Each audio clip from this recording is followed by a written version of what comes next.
ವೀಕ್ಷಕರೇ, ದಾವಣಗೆರೆಯ ಹಿಂದೂ ರುದ್ರಭೂಮಿ ಅಂತ ಏನು ಕರೆಸಿಕೊಳ್ಳುವಂತ ದಾವಣಗೆರೆಯ ಹೊರವಲಯದಲ್ಲಿ ಇರ್ತಕ್ಕಂಥ ಗಾಂಧಿನಗರದ ಸ್ಮಶಾನದ ಏನಿದೆ, ಈ ಸ್ಮಶಾನದ ಒಂದು ಭಾಗ ಏನಾಗಿದೆ ಅಂದ್ರೆ ಇವತ್ತಿನ ಇದು ಸರಿಸುಮಾರು ಏನಿಲ್ಲ ಅಂದ್ರೆ 80-90ರ ದಶಕದಿಂದನೂ ಕೂಡ ಇರ್ತಕ್ಕಂಥ ಒಂದು ಇದು ಸ್ಮಶಾನ. ಈ ದಾವಣಗೆರೆಯಲ್ಲಿ ಏನೇನೆಲ್ಲ ಅಭಿವೃದ್ಧಿ ಆಗಿದ್ರು ಕೂಡ ಸ್ಮಶಾನವನ್ನ ಅಭಿವೃದ್ಧಿ ಮಾಡುವಂತ ಕೆಲಸ ಯಾವುದೇ ಆಗಿಲ್ಲ.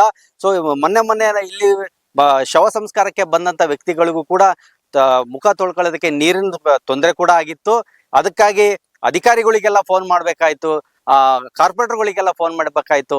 ಹಾಗಾಗಿ ಅದನ್ನ ಒದ್ದಾಡ್ಕೊಂಡು ನೀರು ತರಿಸುವಂತ ಒಂದು ಕೆಲಸ ಆಯ್ತು. ಮತ್ತೆ ಇಲ್ಲಿ 24x7 ಕೂಡ ಇಲ್ಲಿ ನೀರಿತ್ತು, ಆ ನೀರು ಕೂಡ ಬಂದಾಯ್ತು. ಸೊ ನಾನು ನಿಮ್ಗೆ ಈಗ ದೃಶ್ಯಾವಳಿಗಳಲ್ಲಿ ತೋರಿಸ್ತಾ ಹೋಗ್ತೀನಿ. ನೀವೀಗ ಏನ್ ನೋಡ್ತಾ ಇದ್ದೀರಲ್ಲ, ಇದು ರುದ್ರಭೂಮಿ ಏನಿದೆ, ಈ ರುದ್ರಭೂಮಿಯಲ್ಲಿ ಏನು ಅಂತ್ಯ ಸಂಸ್ಕಾರಕ್ಕೆ ಬಂದಂತ ಏನು ನಾಗರಿಕರಿಗೆ ಇಲ್ಲಿ ಯಾವುದೇ ರೀತಿಯಾದಂತ ಕುತ್ಕೊಳ್ಳೋಕೆ ಆಸನದ ವ್ಯವಸ್ಥೆ ಕೂಡ ಇಲ್ಲ.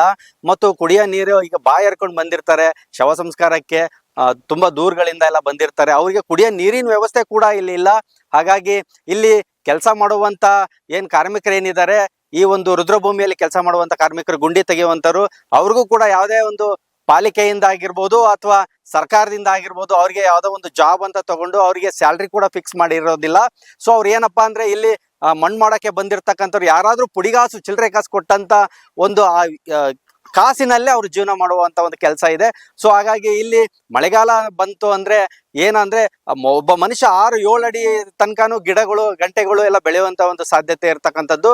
ಸೊ ಈ ಎಲ್ಲ ಬೆಳೆದಾದ ನಂತರ ಅವ್ರಿಗೆ ಏನ್ ತೊಂದರೆ ಆಗುತ್ತೆ, ಅವ್ರಿಗೆ ಯಾರಿಗಾದ್ರೂ ಏನಾದ್ರು ತೊಂದರೆ ಆದ್ರೆ ಇಲ್ಲಿ ಹೇಳೋದಕ್ಕೆ ಕೇಳೋದಕ್ಕೆ ಬಹಳ ಕಷ್ಟ ಆಗ್ತದೆ. ಸೊ ಹಾಗೆ ಇಲ್ಲಿ ಬೆಳಕಿನ ವ್ಯವಸ್ಥೆ ಕೂಡ ಇಲ್ಲ, CC ಕ್ಯಾಮ್ರಾದ ವ್ಯವಸ್ಥೆ ಕೂಡ ಇಲ್ಲ.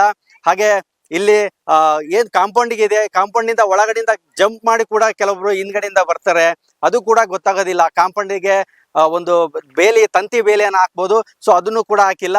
ಒಳಗಡೆಗೆ ಬಂದು ಏನಾದ್ರೂ ಚಟುವಟಿಕೆಗಳಾದ್ರೂ ಕೂಡ ಇಲ್ಲಿ ಹೇಳೋರು ಕೇಳೋರು ಯಾರಿಲ್ಲ ಅನ್ನುವಂತ ಒಂದು ಸ್ಥಿತಿ ನಿರ್ಮಾಣವಾಗಿರ್ತಕ್ಕಂಥದ್ದು.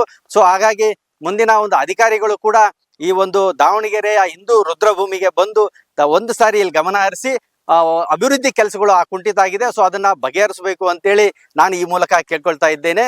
ದಾವಣಗೆರೆಯ ಸಮಸ್ತ ಸುದ್ದಿಗಾಗಿ ನೋಡ್ತಾ ಇರಿ ಟೈಮ್ಸ್ ಆಫ್ ದಾವಣಗೆರೆ.